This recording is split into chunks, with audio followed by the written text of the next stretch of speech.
Hi, everyone. Peace, love, and harmony. Thank you so much for joining me and watching my videos. I really, really appreciate it. You have no idea how much I love to do this.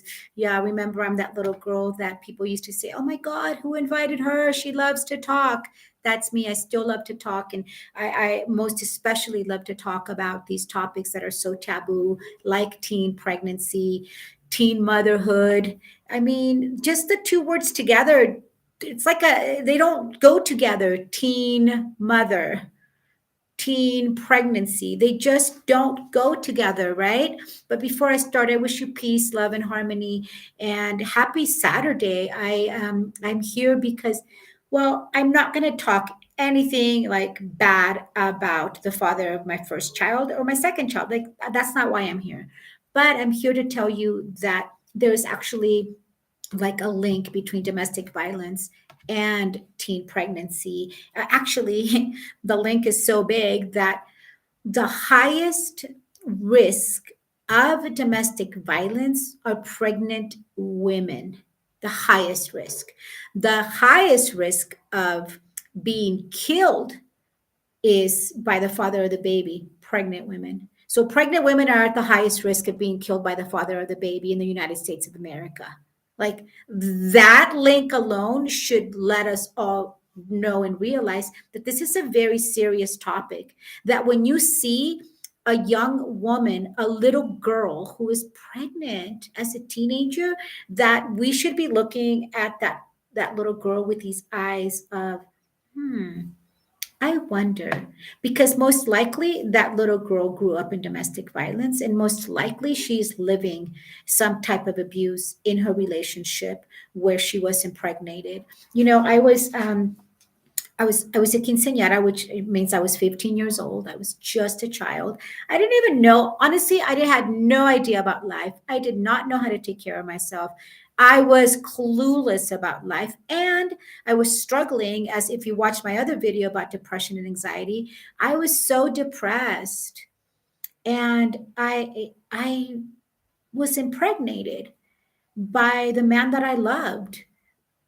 I say I loved, but did I really love him? Because what did I even know about love at such a young age? You know, all of us women, I don't care where the woman is, okay? I don't care if this woman is in Bangladesh. I don't care if this woman is in Mexico City. I don't care if this woman is in Hawaii, in El Salvador, Nicaragua. I don't care where this woman is at right now. All women on the planet, we want to hear beautiful words. We want to feel loved.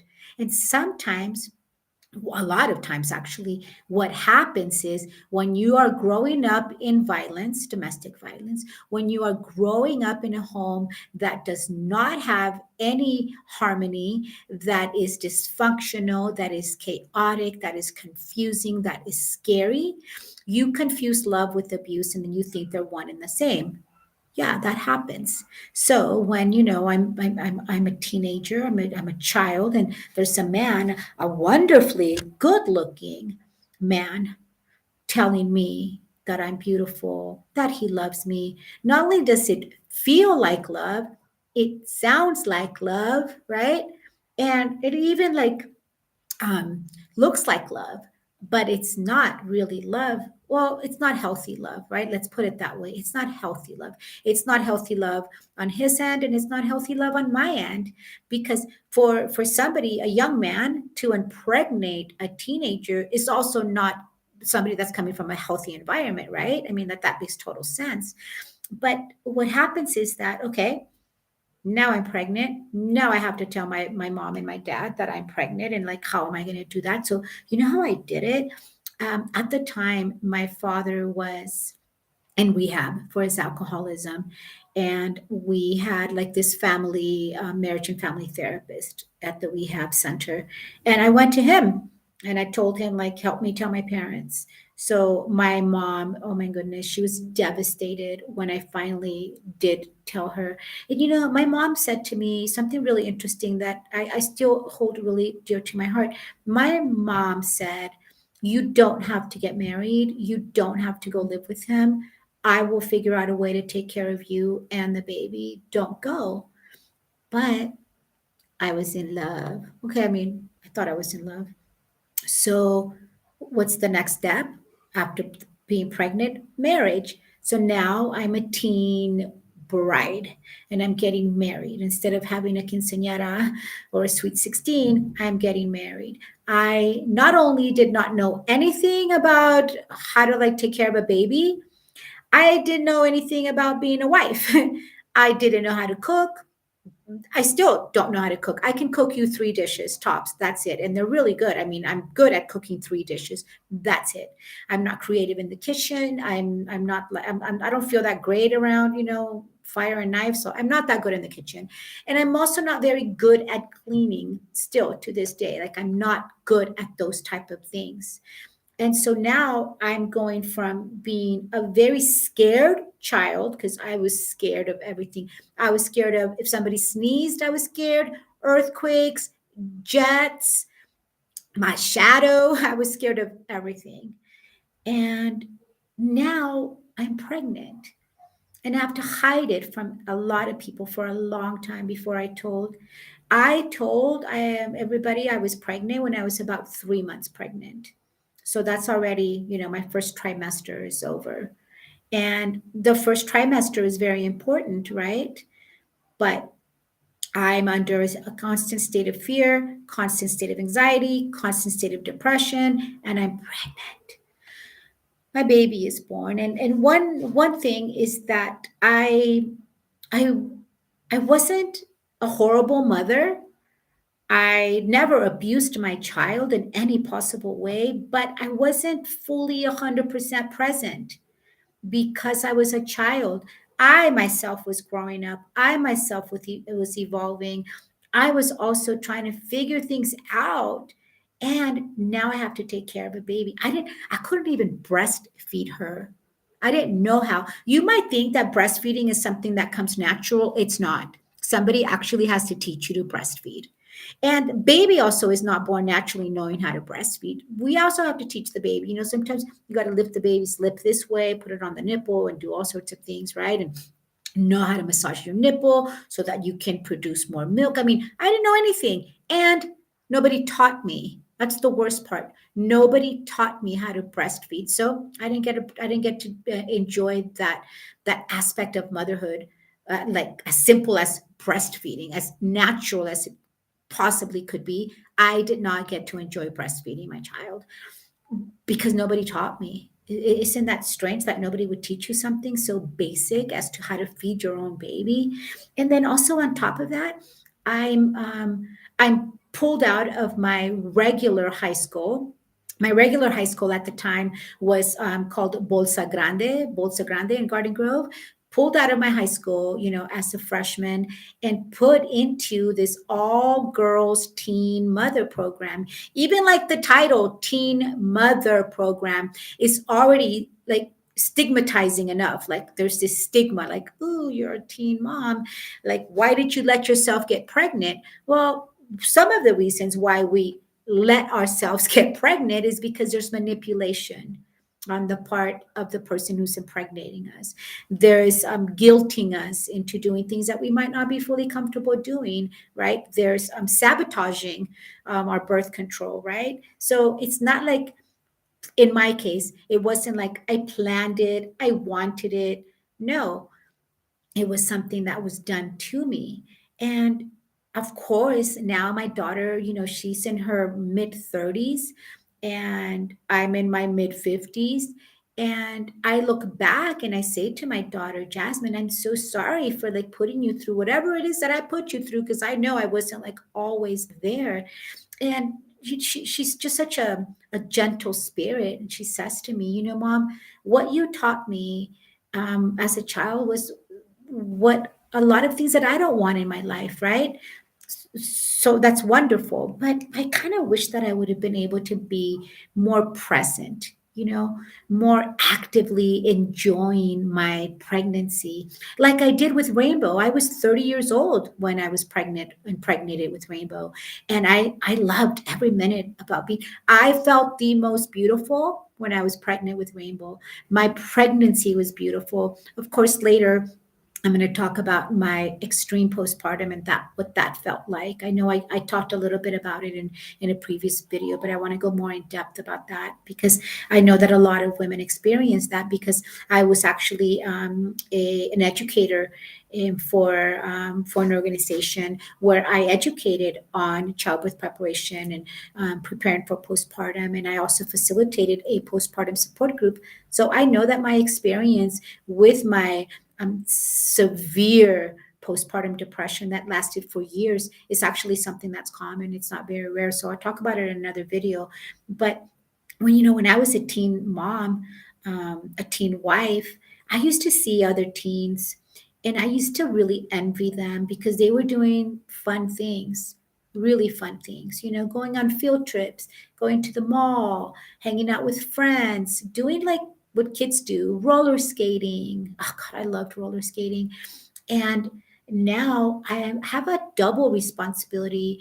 Not only am I responsible for a child, for a baby, I'm also responsible for a husband and for a home and for shopping for that home and for cleaning that home and for maintaining that home. And I was clueless. I had no idea what to do. So then when you're living like that, you feel inadequate, or I felt inadequate. And I also felt like I wasn't worthy. And so my depression, of course, became more severe. Then my eating disorder developed and it stayed with me for many, many, many years.